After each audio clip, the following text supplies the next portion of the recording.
Hi, I'm retired Army Sergeant First Class Gregg Pomerleau and ex-tanker here at the American Heritage Museum in Hudson, Massachusetts. Today we're going to discuss the Cold War and one of the iconic vehicles of the Cold War. Now, many of you may be confused as to what the Cold War actually was.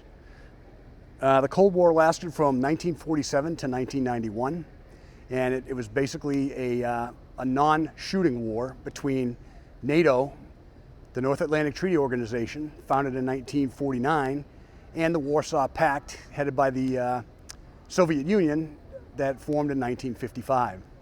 Now, NATO's mission was to stop the expansion of communism into Western Europe, and the Warsaw Pact's, I won't say mission, but the Soviet philosophy was to expand communism.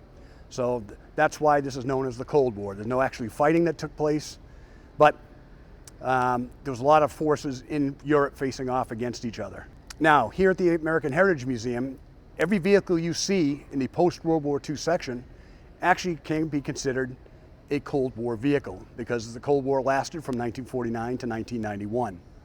Even though they're broken up into different theaters, there were a couple of proxy wars related to the Cold War. One was Korea and one was Vietnam. And yes, we wanted to stop expansion of communism in Asia as well. All the vehicles here at the American Heritage Museum that were in the Cold War are of US and Soviet design. And you'll see that throughout all of the post-war vehicles that are here. All right, behind me we have the iconic vehicle of the Cold War, the United States M60 Tank. The M60 Tank was in service from 1960 to 1997, almost 40 years. In all of that time, it spent 100 hours in combat in Desert Storm. That's why this is the iconic vehicle of the Cold War. It didn't do much fighting in US hands, but it did with other countries such as Israel, and it fights today with Turkey and various other countries around the world. But in US service, from 1960 to 1997, it was not seen in combat except for the 100 hours of Desert Storm by 2 Marine tank battalions, and that's it. Prior to the M60 tank, the United States Army had light, medium, and heavy tanks. And the Army wanted to streamline their logistics trail in trying to maintain these vehicles in combat. That's parts, fuel, all the ammunition, that type of stuff. So the Army decided to develop what they call today a main battle tank. Previously, light tanks were good for scouting, not good for fighting. Medium tanks were good for fighting other vehicles. And you had the super heavy tanks that fought the Russian super heavy tanks.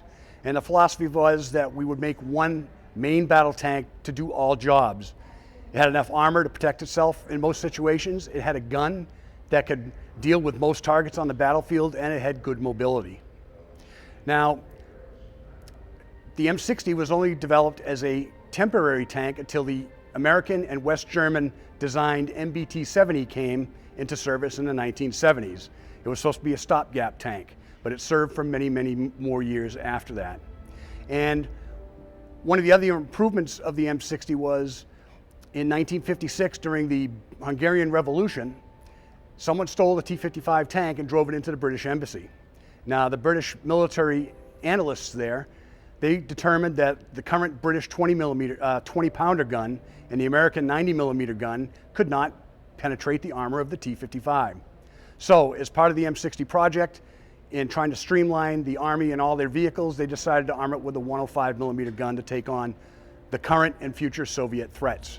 Now, the M60 tank is a progression from the M48 tank, which was previous to the M60, the medium tank of the US Army.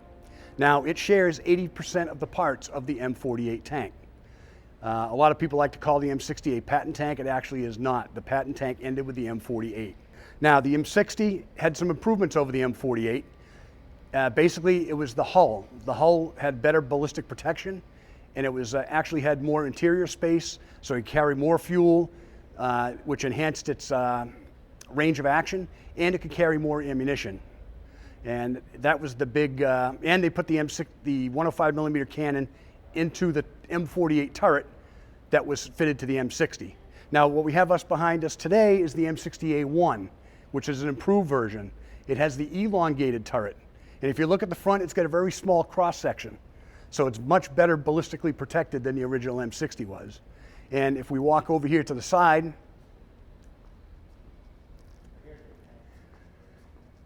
you could see the length of the turret. A lot more storage space for ammunition and interior items that you would have to carry. So that was the improvement of the M60 to the M60A1.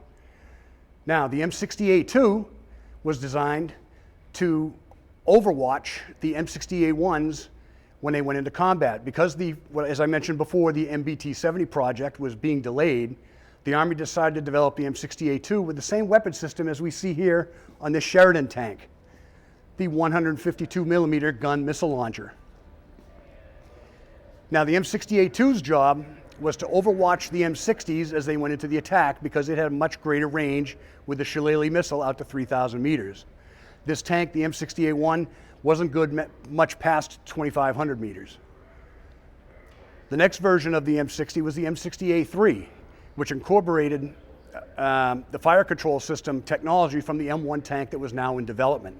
The problem with the M1 tank was that it was taking too long to be fielded due to the troublesome turbine engine that was in the tank. It wasn't good in the dust, it overheated, and it took a long time to iron out those bugs.